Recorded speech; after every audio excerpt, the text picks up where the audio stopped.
assim a gente tem como reduzir um pouco essa questão do custo da alimentação, né? Olhando mais a disponibilidade de um alimento regional, de inserção regional, né? Que ele vai ser combinado, ele não é substituir o milho e a soja, né? Ele vai ser combinado, né, para trazer um diferencial aí que pode melhorar muito a saúde e a produtividade dessas aves, né?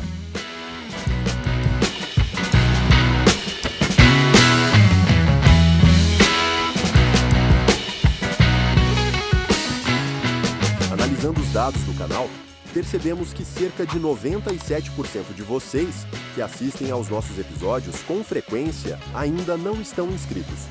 A sua inscrição é muito importante. Ela ajuda o canal a crescer e permite que a gente continue produzindo episódios cada vez mais relevantes e interessantes para você. Então, se você gosta do nosso conteúdo, inscreva-se agora no canal. Isso faz uma grande diferença para o nosso trabalho. Muito obrigado pelo apoio e um ótimo episódio. Olá, pessoal, sejam todos muito bem-vindos de volta a mais um episódio do nosso podcast O Aviário. E hoje nós temos aqui a ilustre presença do zootecnista Alex Martins Varela, de Arruda. Obrigado pela sua presença, obrigado por você estar aqui com a gente, dividindo a sua experiência, um pouquinho do seu tempo aqui para contar com as pessoas que acompanham o nosso podcast um pouquinho da sua trajetória e um pouquinho da sua experiência. Então, eu vou deixar você se apresentar para os nossos participantes e depois a gente começa a trocar aqui informações em relação a essa questão da avicultura nos diferentes biomas. Eu que agradeço o convite, estou lisonjeado, né, de estar participando desse projeto brilhante.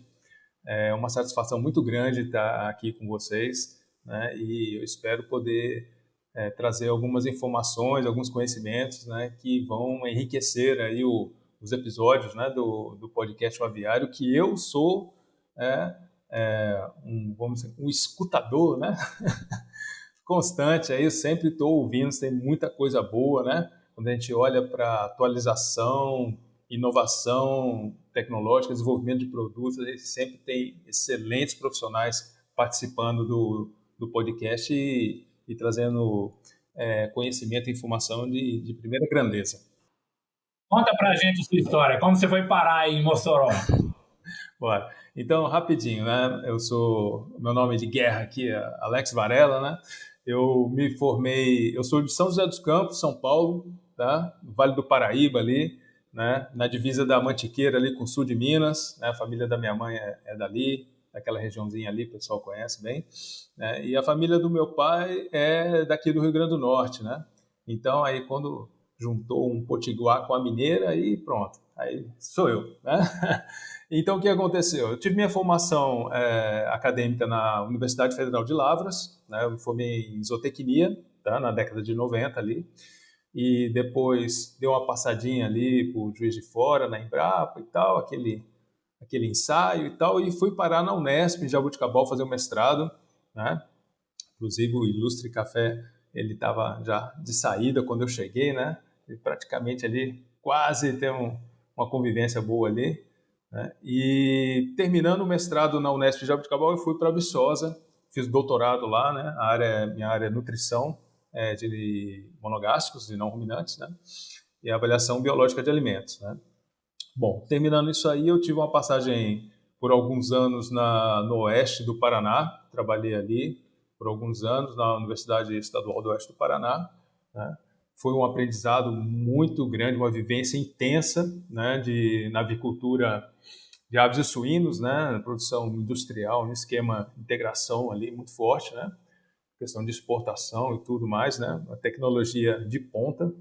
E depois de alguns anos, né, eu acabei aparecendo a oportunidade para mim, eu fui e prestei o concurso aqui na UFERSA, Universidade Federal Rural do Semiárido, em Mossoró, né, e estou aqui desde então, né, e foi nesse momento, né, que quando fez esse contraste da vivência, né, foi um momento de grande enriquecimento, de grande crescimento pessoal e profissional, né, pelas diferenças, né, os contrastes que tem entre os sistemas de produção, né, que a gente acompanha mais no Sul e Sudeste em relação ao que é feito mais aqui no Nordeste. Que o pessoal pensa no Nordeste, né? Mas o Nordeste ele é muito diverso, né? Ele é muito diversificado. São vários microclimas, são vários biomas diferentes, né? Então é um aprendizado constante, vamos dizer assim.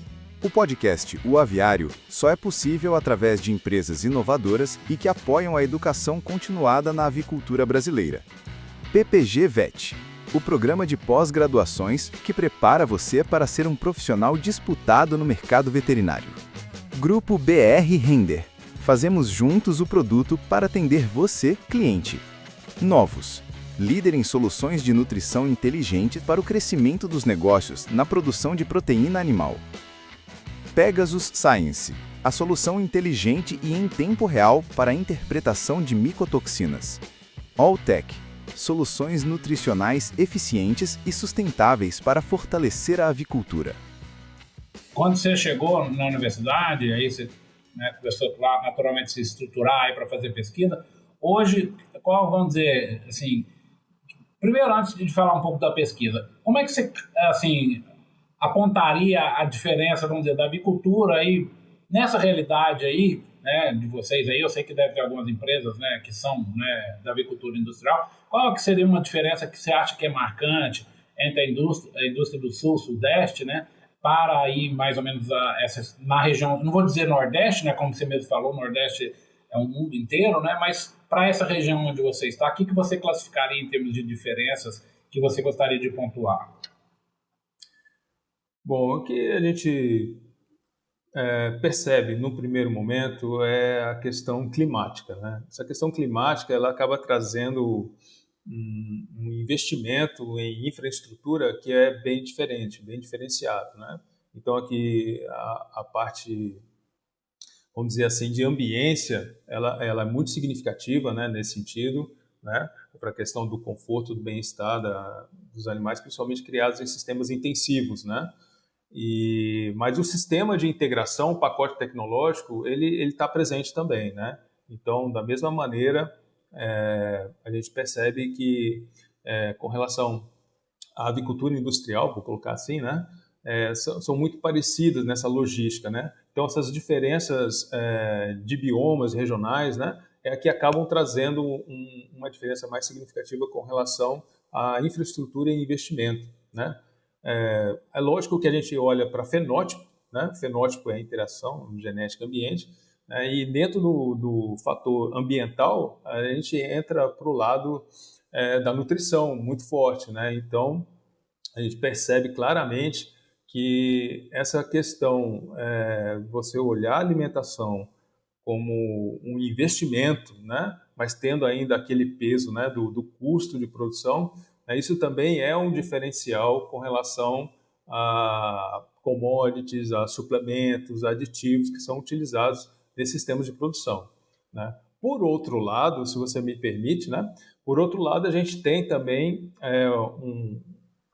um certo, vamos dizer assim, mais eclético, né, heterogêneo, né? Não é que não tenha, né, no Sul e Sudeste. Lá eu percebi também, lá o pessoal chama, né, o frango colonial, né, a galinha colonial, e aqui é mais caipira, né, que chama, então frango caipira, o ovo caipira.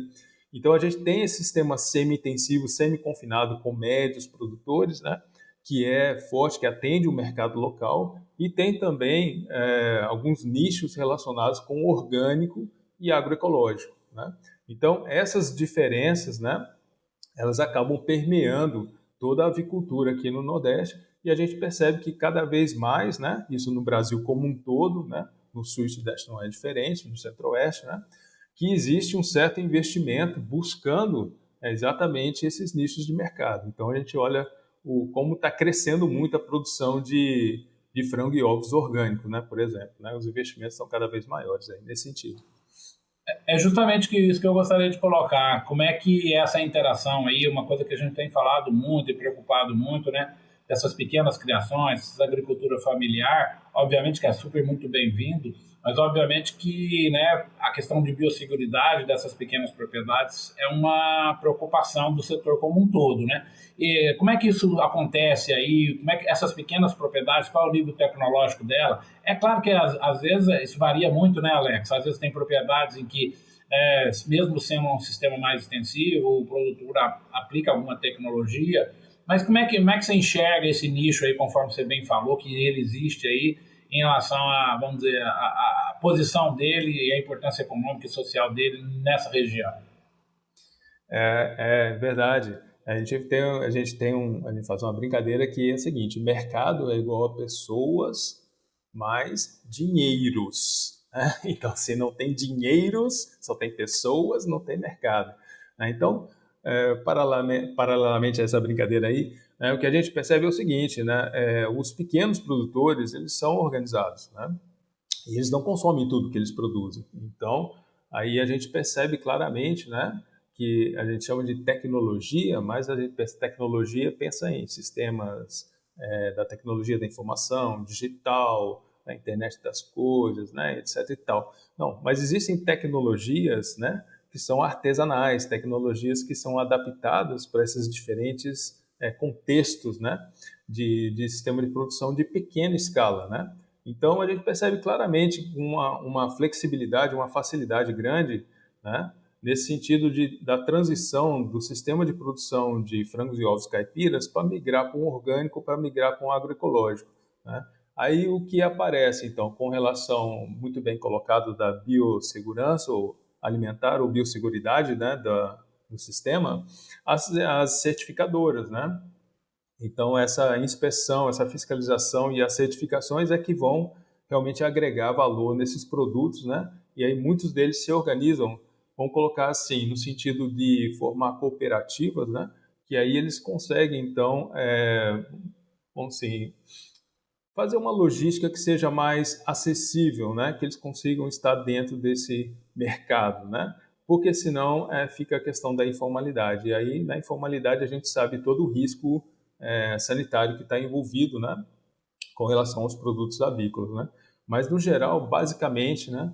É nesse contexto aí, né? Então, quando tem esses trabalhos que a universidade se envolve com relação à extensão, difusão de tecnologia, né? Tentando fazer o tripé, né? Ensino, pesquisa e extensão, a gente percebe, né? Que há um esforço, né? Há uma conscientização importante nesse sentido.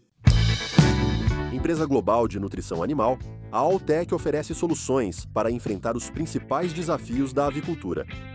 Junte-se a nós para maximizar a imunidade, segurança do alimento e qualidade dos ovos.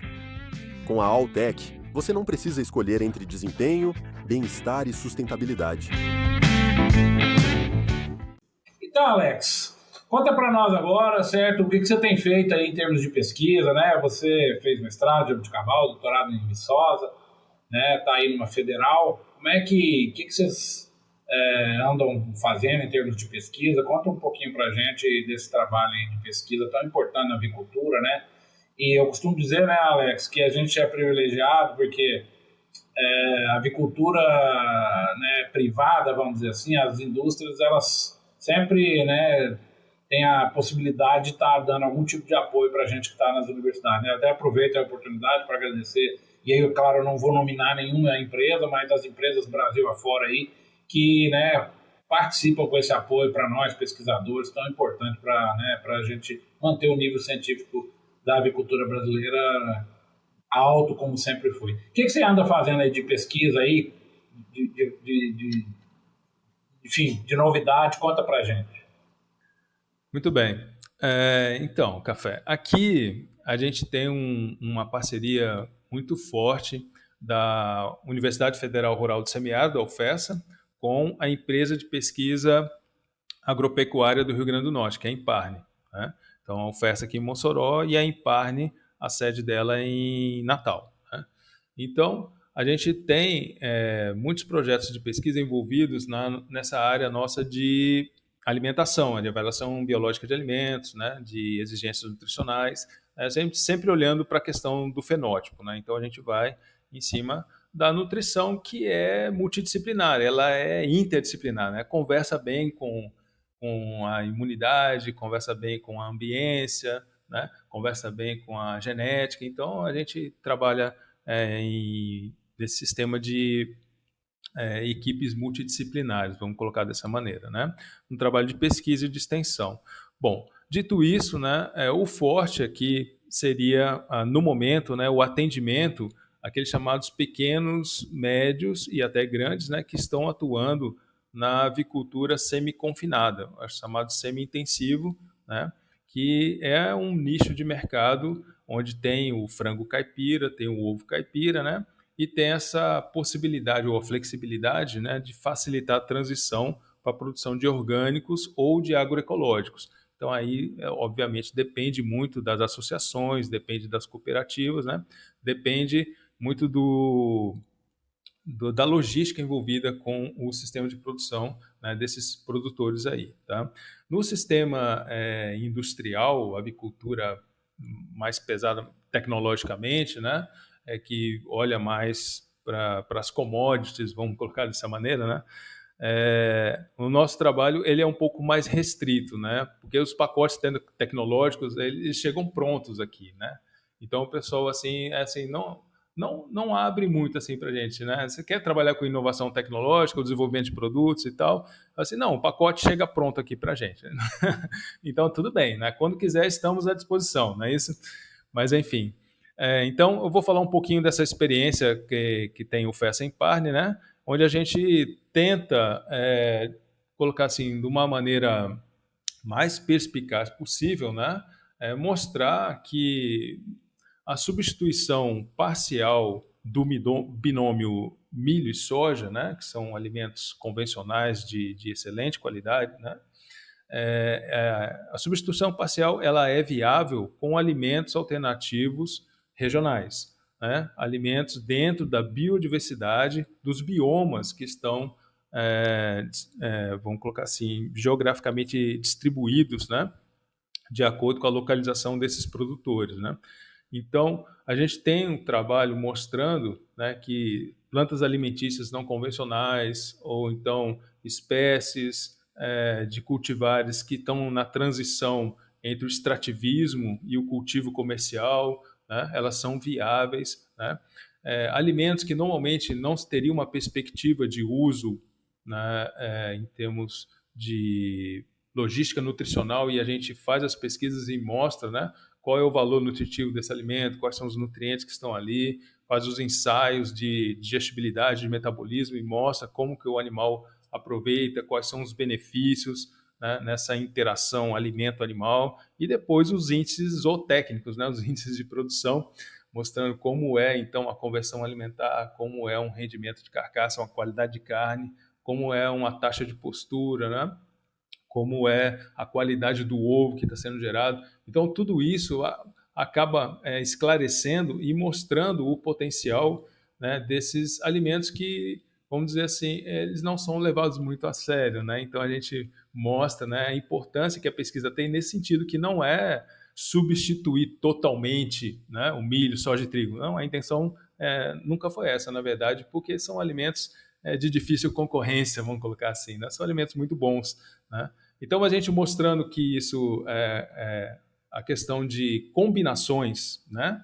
Essa parcialidade nas formulações de rações, mesmo industrializadas ou dietas minimamente processadas, né, de acordo com o sistema, acaba trazendo um certo interesse daqueles que estão no sistema mais intensivo, né, no sentido, então, da inovação tecnológica, né, de desenvolver produtos a partir daquelas matérias-primas, onde a gente vai para uma esfera saindo da nutrição convencional para a nutrição funcional, né, onde vai desenvolver, então, nutracêuticos, né? A gente vai desenvolver algum tipo de aditivo que vai ser interessante, né, para a melhoria da qualidade dos produtos avícolas no geral. Né? Então, nesse sentido, né, eu acho que eu posso falar um pouquinho, se você me permitir, né? Vou falar um pouco dos trabalhos de pesquisa que a gente está desenvolvendo aqui. Exatamente. Conta aí. Parece que andando fazendo uma coisa com alga, né? Que é uma coisa bem interessante, né? Como é que vocês têm feito? O que vocês têm feito? E como você falou, Alex, muito bem, esses alimentos alternativos, que eles só servem naquela determinada região, eles têm que estar muito bem, vamos dizer, determinados bromatologicamente, em termos, né, de níveis de inclusão, para servir para baratear rações ali locais, né? Ainda mais aí no Nordeste, que o custo, né, em relação a milho e soja provavelmente é maior do que nos grandes centros onde tem esses grãos de uma maneira mais barata, né? Então essa é uma linha de pesquisa que sempre eu acho muito interessante, né, fazer esses alimentos alternativos aí, de alguma forma, eles viabilizarem, né, na produção de carne e ovos, né? E em relação a isso, o que vocês têm feito? Olha, já que tocou no assunto de algas, né, isso aí brilha os olhos, né? O que eu vou dizer aqui para você, Café, e para todos os ouvintes, né, do Aviário, do podcast, né, que não sei se todos sabem, né, se não sabem vão ficar sabendo agora, que o Rio Grande do Norte, essa região de Mossoró aqui e adjacências, né, ela produz mais de 95% do sal marinho que é consumido no Brasil, inclusive para exportação. Então, mega empresas transnacionais vêm aqui comprar esse sal, né, e utilizam para alimentação humana, alimentação animal e tudo mais. Então, nessa região do estuário das Salinas, ali tem uma biodiversidade incrível ali. Eu ia falar, o sal aí é barato, né? Na origem ele é bem barato, né? E depois você vai agregando valor no sal, né? Então tem vários tipos de sal por aí. Inclusive até pode ser um outro assunto de podcast falar sobre sal, né? Sobre minerais aí no caso. Mas enfim, na nutrição humana, meu Deus, tem uma infinidade de coisas para se falar sobre isso. Mas, voltando no assunto, então, né, o estuário das Salinas aqui tem uma biodiversidade incrível com relação à biodiversidade de alimentos, tá? E aí a gente, então, né, nessas andanças aí, né, ele fala, menino que não roda não vende picolé. Então, a gente vai coletando amostras, vai pegando, vai pesquisando, né, vai estudando, obviamente, e aí a gente chegamos, então, nas algas, né? Então, tem uma macroalga que é do gênero Gracilaria, né? A gente fez uma pesquisa mais específica com a Gracilaria birdi, né? E a gente viu que dentro da parede celular dela, dos ficocoloides que estão ali, né, tem uma característica muito próxima, tá, de prebióticos, né? Então a gente pegou esse material, né, a gente desidratou o material, levamos para o laboratório de análise de alimentos, fizemos as análises, depois incorporamos essa farinha de gracilária, de macroalga, e colocamos na ração das aves, fizemos os ensaios de digestibilidade, né? E a gente percebeu claramente isso, sabe? Que um padrão fermentativo, né, diferenciado, inclusive quando a gente fez a morfometria intestinal, né, a gente percebeu uma melhor integridade, melhor funcionalidade desses vírus intestinais. Então, uma coisa muito parecida com o efeito de prebióticos. Então, são aquela agarose, agaropectina, aqueles alginatos, aqueles ficocoloides todos que estão ali, né? Eles ficam disponíveis para a atividade da microbiota intestinal. E isso é uma coisa muito boa, né? Porque a gente for pensar assim, na interação alimento-animal, né? A questão da mucosa... Vixe, me fugiu a palavra, mas é o GAUT, né? O GAUT é tecido linfóide associado à mucosa gastrointestinal, né? Que você tem ali nutrientes de mantença, né? E esses nutrientes de mantença que você necessita fazer regeneração de vírus intestinais, né? Na verdade, quando você evita esses processos inflamatórios, né, você dá mais uma condição da microbiota benéfica tá atuando ali, né, fazendo a exclusão competitiva de patógenos, né, então se melhora muito o aproveitamento de nutrientes das dietas, das rações, né, e consequentemente você melhora a performance, melhora os índices produtivos desses animais. Vocês chegaram a ver resultado em desempenho, Alex? Tanto de postura quanto de corte, chegaram a ver aumento, melhoria de ganho de peso ou de postura, taxa de postura? Isso, a gente viu melhoria na digestibilidade, melhoria de padrão fermentativo, de morfometria intestinal, e aí com relação, a gente trabalhou com, a gente chama as aves que os produtores de aves caipiras gostam muito, né? Eles chamam aves de dupla aptidão, eles gostam muito da Isa label aqui, né? A label rouge, porque além da questão de conforto térmico, são mais resistentes, vamos dizer assim, né? Eles têm uma estratégia aqui que é muito particular, né? Muito particular, que é desses semi-confinados aí. Que eles trabalham com lote misto, né? Aí depois, na idade, a partir de mais ou menos 90 dias, eles tiram os frangos para o abate, né? E mantém as frangas, as matrizes para a postura, né? E aproveitam os ovos. Então, assim, de um lote, né, que eles pegam do incubatório de pintainhos mistos, machos e fêmeas, eles acabam aproveitando o corte e a postura, chama de dupla aptidão. A gente sabe que fica aquela brincadeira do nem, né? Não é nem tão potente para corte, nem tão potente assim para postura, né? Mas atende uma necessidade daqueles sistemas, né? Que são específicos ali dos pequenos e médios ali, né? Então, mostrando essa possibilidade aí para eles, né? Assim, a gente tem como reduzir um pouco essa questão do custo da alimentação, né? Olhando mais a disponibilidade de um alimento regional, de inserção regional, né? Que ele vai ser combinado, ele não é substituir o milho e a soja, né? Ele vai ser combinado, né, para trazer um diferencial aí que pode melhorar muito a saúde e a produtividade dessas aves, né? Muito legal, Alex. Parabéns aí. Exatamente, é bem legal, né? Você estando nessa região aí, como você falou, né? Tentar fazer pesquisa que seja, né, aplicável à agricultura industrial e também à regionalidade de vocês aí das aves, né? Alternativas, seja caipira, seja postura, seja corte.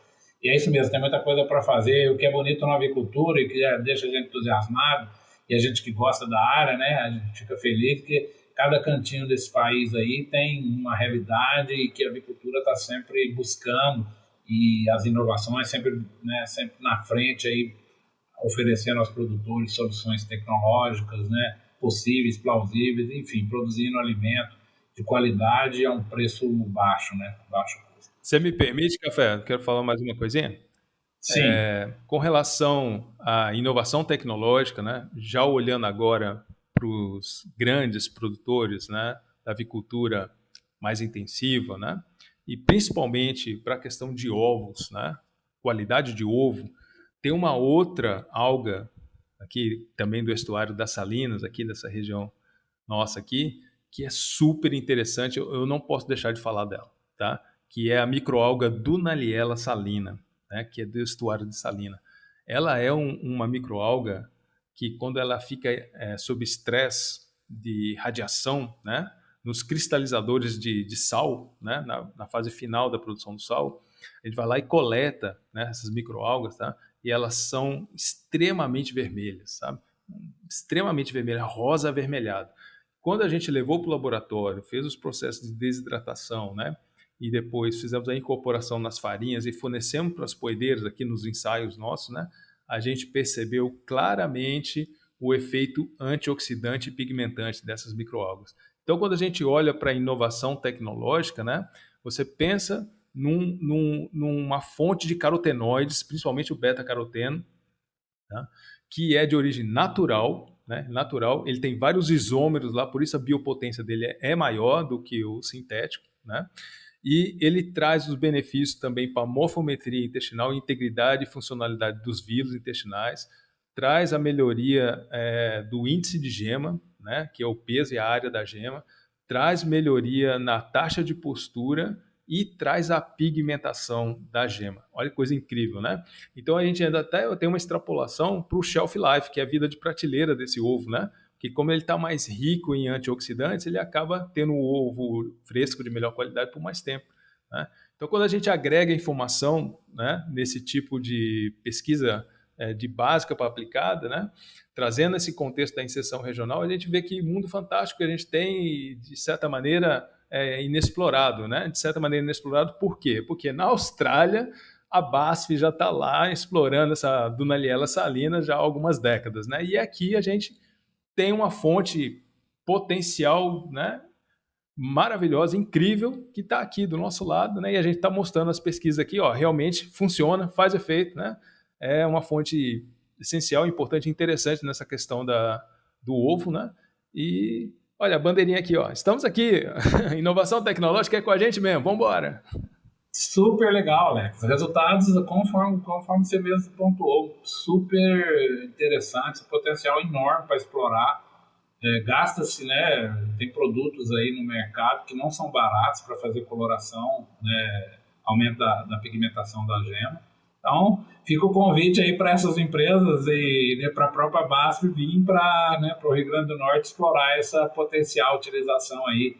E é exatamente, como eu acabei de falar, né, são soluções, né, regionais. Você aí, como você mesmo explicou, com a antena ligada, viu, testou e viu que dá né, que dá resultado, e assim caminha a pesquisa, né? Exatamente.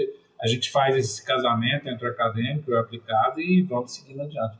Muito legal, parabéns aí pelo seu trabalho, Alex. Já caminhando para o fim aqui, a gente tem uma tradição aqui no nosso podcast de terminar os nossos episódios fazendo 3 perguntas, né? A primeira delas é uma referência bibliográfica, um livro aí que vem à sua cabeça aí, que teve importância na sua formação, que você gosta muito, que às vezes você se pega folheando ele aí, mas na área técnica. Eu sei que indicar livro em área técnica, avicultura, é quase impossível, até porque a segmentação é muito grande, né? Mas um livro aqui que você gostaria de fazer uma referência na área técnica.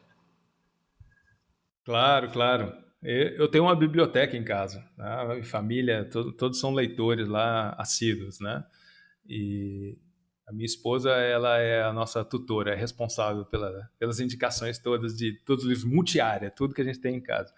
Mas especificamente agora eu vou fazer aqui memória emotiva, né? Fazer uma homenagem aos meus ilustres mestres, né?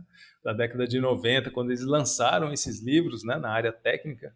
E Nutrição de Monogástricos, do professor Bertechini, é um livro que eu me lembro muito bem, né? Eu tenho até hoje, né? É uma relíquia, eu tenho guardado. Foram várias reimpressões e edições para frente, né?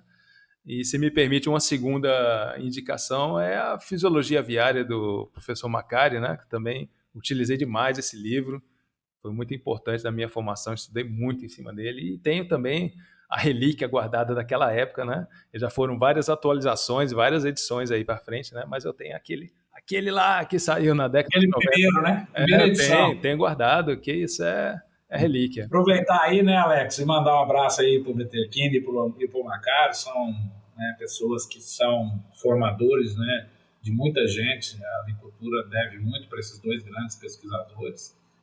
Então, ainda na ativa, contribuem significativamente para a melhoria aí da qualidade da pesquisa científica na área de avicultura. Sorte nossa, né, Alex? Com certeza. Os dois que são pessoas que gostam de avicultura e estão do nosso lado, e são pessoas realmente fantásticas. Abraço aí, Bertechini, Macari.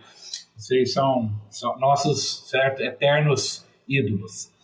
Agora, tirando a área técnica, Alex, um livro aí que você leu lá no passado, que você leu recentemente, um livro que te marcou. É mais do lado, vamos dizer, pessoal aí dos pesquisadores aí. É sempre bom a gente, né, ter uma indicação de livro para que estiver no nosso uniforme, no nosso radar ali, a gente pescar. Vai lá, manda um.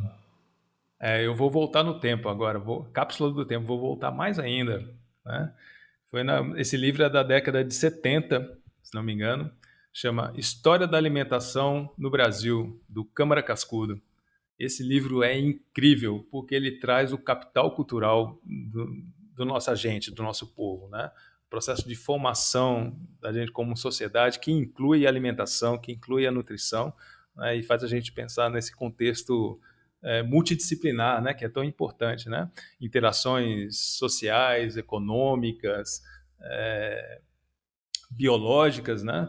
Então, esse livro ele é sensacional nesse sentido, sabe? História da Alimentação no Brasil, do Câmara Cascudo. Esse é um livro que realmente ele me marcou muito, assim, e eu já faço várias visitas, né, a esse livro, e inclusive recentemente eu vi que tem até um documentário que foi feito em cima do livro, que eu recomendo também. Quem puder achar numa plataforma aí de streaming vai se divertir bastante também.